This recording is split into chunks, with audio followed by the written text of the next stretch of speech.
क्या हो अगर कछुए और खरगोश के बीच एक बार फिर मुकाबला हो दौड़ने का, और खरगोश मियाँ आराम करने के लिए बीच रास्ते में रुके नहीं। और क्या हो अगर प्यासा कौवा एक बार फिर प्यासा हो और इस बार घड़े में वो कंकरियाँ ना डाले। और क्या हो अगर लोमड़ी की खुशामद करने पर कौवा अपनी चोंच बंद रखे और अपनी सुरीली आवाज़ ना सुनाए।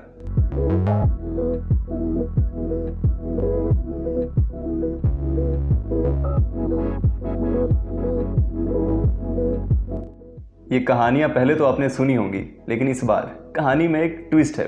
वो क्या है, आइए देखते हैं। खरगोश खान और कछुए मियाँ के दरमियान मुकाबला सेट हो जाता है, डिसाइड हो जाता है दिन भी, लेकिन एक कंडीशन होती है। वो ये कि जो हारेगा वो अपने कान काट के दूसरे को देगा। ये कंडीशन है। कछुए मियाँ सोचते हैं कि पहले तो मैं जीता था, मैं तो चैम्पियन हूँ, मेरा पास्ट, मेरा माजी बहुत शानदार है, हमने तो राज किया है। मुकाबला शुरू होता है। बीच में सोचते हैं कि आराम कर लिया जाए। कछुआ सोचता है कि आराम करते हैं, सो जाते हैं, बहुत मज़े मज़े के ख्वाब देखते हैं कि सारे जानवर उनके आगे सरे तस्लीम खम कर रहे हैं, सलाम कर रहे हैं उनको।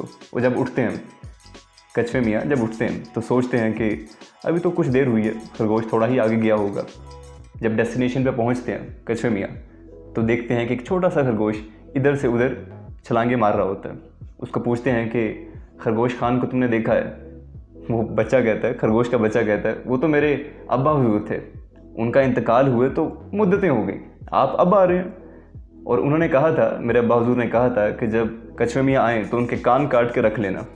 ये सुनकर कछुआ अपना सर अपने खोल के अंदर करता है, कान छुपाता है और भागता है वहाँ से। अब स्टोरी का मोरल क्या है उसको हम बाद में डिस्कस करते हैं। कौवे को एक बार फिर से प्यास महसूस हुई और सोचा उसने कि पानी को तलाश किया जाए। पहले की तरह घड़े में पानी उसे दिख जाता है, देखता है कि कंकरे किधर हैं दाएं बाएं, कंकरे उठाता है, घड़े में डालना शुरू करता है। पहले ही प्यासा होता है, निढाल हो जाता है, थक जाता है। और जब कंकरे डाल के घड़े में झांकता है कि पानी ऊपर आया तो देखता है कि पानी की एक बूंद नहीं है। जो थोड़ा बहुत पानी था वो तो कंकर चूस गए। इससे उसको हार्ट अटैक होता है और वहीं मर जाता है। अब इसका मॉरल क्या है ये भी हम बाद में देखते हैं। लोमड़ी कौवे को देखती है कि चोंच में पनीर दुबाए बैठा हुआ है। कहती है, कौवे मियाँ तुम तो ब्लैक ब्यूटी हो, तुम्हारी आवाज़ भी कितनी खूबसूरत होगी, लगी खुशामदीद करने। अब कौवे मियाँ पहले की तरह चोंच खोलते, पनीर का टुकड़ा गिरता, लोमड़ी पकड़ के चलती बनती। मगर इस बार कौवे ने ऐसा नहीं किया। कौवे ने चोंच से अपना टुकड़ा निकाला, पंजे में दबाया और लगा गाने गाने। लोमड़ी सुन के कहती है, धत तेरी की बेसुरा कहीं का, कह के भाग जाती है। अब इसका मतलब क्या है वो भी हम बाद में बताते हैं आपको। इब्ने इंशा का नाम तो आपने सुना होगा। उन्होंने एक किताब लिखी जिसका टाइटल था उर्दू की आखिरी किताब। उसमें जो उन्होंने चीज़ें लिखी वो तो शायद न्यू नहीं थी, ज़्यादा नई नहीं थी, लेकिन जो उनका स्टाइल था वो बहुत कमाल का है, बहुत इंटरेस्टिंग है। एक तरह की सटायर है, तंज़ मज़ा है, और पढ़ने वाले को मजबूर करते हैं कि वो सोचे, इस एंगल से भी चीज़ों को देखे। चीज़ें पुरानी हैं, मुहावरे पुराने हैं, कहानियाँ पुरानी हैं, जो चीज़ें चलती आ रही हैं हिस्ट्री की भी, वो सब वही हैं, लेकिन जिस स्टाइल से उन्होंने सोचा, उनके बारे में लिखा, वो बहुत इंटरेस्टिंग है। शायद इसी वजह से उन्होंने इस किताब को नाम दिया उर्दू की आखिरी किताब, कि शायद इस तर्ज से, इस अंदाज से कोई और किताब ना लिखी जाए। ये जो कहानियाँ पहले बताई गई ये उसी किताब में से ली गई थी। इन कहानियों से हम क्या सीख सकते हैं इस अंदाज से जो उन्होंने कहानी का बताया। पहले तो बात करते हैं कछुए और खरगोश की, कि हर बार कछुआ जीतेगा ये डेफिनेट बात नहीं है। सिंपली ये कहा जाता है slow and steady wins the race, पर हर बार तो ऐसा नहीं होता। अगर आप खरगोश हो, आप में वो कैपेबिलिटी है कि आप तेज़ चल सकते हो तो तेज़ चलो। ज़रूरी नहीं है कि आप तेज़ चल सकते हो अब तब भी स्लो हो जाओ। हाँ, आपको इतना करना है कि बीच रास्ते में रुकना नहीं है, सोना नहीं है। तो फिर एक या हज़ारों कछुए भी आ जाए, कौन पकड़ता है आपको। अपनी स्पीड को बढ़ाओ। अगर आपके पास स्पीड है तो उसका फ़ायदा उठाओ, उसको काम में लाओ, उसको और इम्प्रूव करो। लेकिन अगर कोई बच्चा, कोई भी शख्स अच्छा परफॉर्म कर रहा है, वो स्पीड से काम कर रहा है, उसको कहा जाता है अरे आहिस्ता हो जाओ, आराम से करो, slow and steady wins the race. क्या हर बार ऐसे ही होता है? क्या कछुआ हर बार ही जीतेगा? कछुआ भी तो सो सकता है। और दूसरा एंगल ये भी है इसका कि कुछ लोग ऐसे होते हैं जो अपने पास्ट को सोचते हैं कि हाँ, मेरा पास्ट बहुत शानदार था, अब भी ऐसा ही होगा।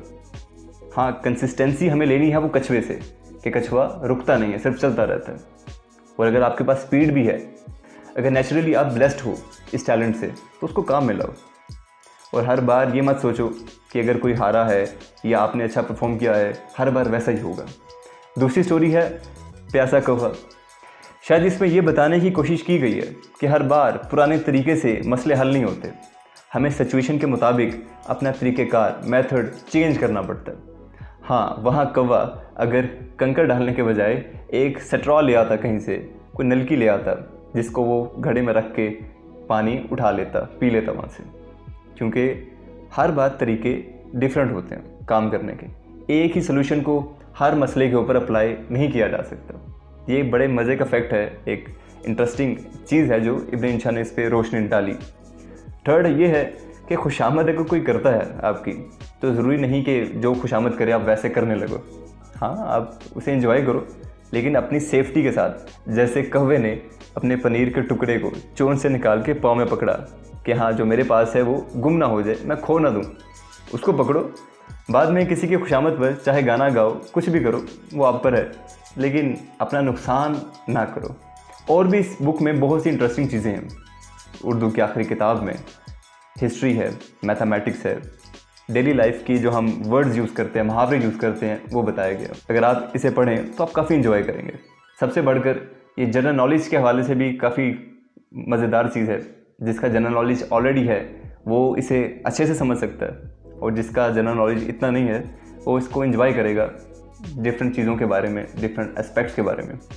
और इवन के हिस्ट्री से ये इन्होंने स्टार्ट लिया, जहाँ से इन्होंने स्टार्ट लिया, रामायण को भी डिस्कस कर लिया, सिकंदर आज़म को भी डिस्कस किया उसके बाद, और जितनी भी इंडियन हिस्ट्री थी, मुगल सल्तनत, सल्तनत गुलामा, गौरी, इन सब को इन्होंने डिस्कस किया, और हर एक के बारे में अपने ख्यालात और अपना ये जो डिफरेंट अंदाज़ था उससे इन्होंने रोशनी डाली। आज के लिए बस इतना ही। ये चीज़ काफ़ी इंटरेस्टिंग थी, सोचा आपसे ज़रूर शेयर किया जाए। अपना बेहद ख्याल रखिएगा। Thank you so much.